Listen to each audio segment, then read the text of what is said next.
Madame Darieux, une première question un peu sous forme de détail avant de parler vraiment de votre film. Il paraît que vous portez dans ce film les mêmes boucles d'oreilles que dans Madame 2. C'est vrai? Oui, je crois que Paul a fait faire des petites boucles d'oreilles avec des cœurs, effectivement, en hommage à Max Ophuls, à Madame 2, etc.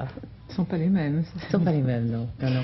Et il y a beaucoup d'affaires de cœur d'ailleurs dans ce film, parce que si Oui. Paul Velcaeli a écrit ce film en mémoire de sa mère, Oui. il a aussi voulu que ce soit vous qui l'interprétiez. Oui. Il y tenait beaucoup. Oui, mais je pense parce que quand il était petit garçon, il m'a vu pour la première fois au cinéma, et alors il m'a identifié peut-être à sa mère, je ne sais pas.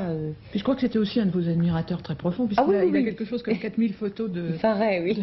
de Oui, vous. oui. Alors l'histoire elle-même est une affaire de sentiments, c'est une histoire d'amour. Oh oui, c'est une histoire d'amour, c'est une femme qui, bien sûr, c'est une histoire d'amour. Mais moi, je sais très mal parler des personnages. Comment vous la trouvez, cette femme que vous interprétez, enfin ce personnage? Moi, je ne sais pas comment je la trouve. Je ne cherche pas du tout à expliquer les personnages que je joue, j'essaie de les jouer.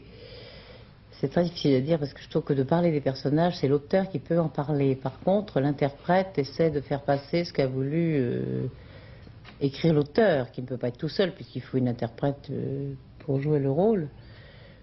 Je pense que c'était un rôle merveilleux parce que c'est une femme pleine de sensibilité, d'amour, de tendresse, qui, je sais pas, enfin c'est... Enfin oui, bon, vous avez lu le synopsis, vous avez lu le script, et tout de suite vous avez dit oui, tout de suite ça vous a attiré. Ah oui, ça m'a accroché tout de suite, j'ai trouvé ça très beau, j'ai pas tout compris à cause du découpage, hein, pas l'histoire, mais je veux dire, le film est assez spécial en ce qui concerne le montage, puisqu'il est fait avec le présent, bien sûr, qui est le plus important, et puis qui se passe à Toulon, mais avec les fantasmes aussi de Françoise, et puis un peu de flashback, naturellement.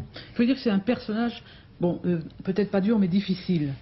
Oui. Parce que d'abord, vous le menez tout le long du film, vous êtes présente absolument tout le long du film, ce qui est finalement assez rare dans un film. Oui. On voit ça au théâtre, on voit ça rarement au cinéma. C'est vrai, on voit plus rarement au cinéma. Vous savez, un rôle difficile, c'est vrai que c'est un rôle très difficile, et de ce fait...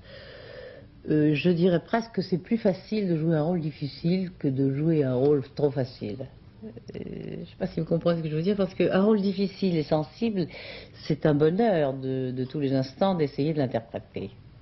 Tandis qu'un rôle facile, c'est pas tellement passionnant, alors on n'y amène pas grand-chose, je crois. Est-ce que vous avez la même façon de choisir vos scripts? Est-ce que vous réagissez de la même manière, je parlais de théâtre, quand vous choisissez un script de théâtre ou une pièce, un script de cinéma ou une pièce? Non, ce qui est terrible dans le théâtre, c'est qu'on ne sait absolument pas où on va, au cinéma non plus, vous me direz.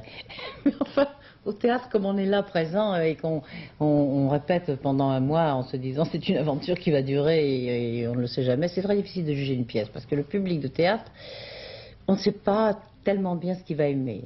En tous les cas, là, le film, il est fait. Là, le film est fait. Au public de juger. Voilà. En haut des marches, donc, de Paul Velcaeli avec Daniel Darieux. Merci, madame. Merci beaucoup d'être venu sur notre plateau.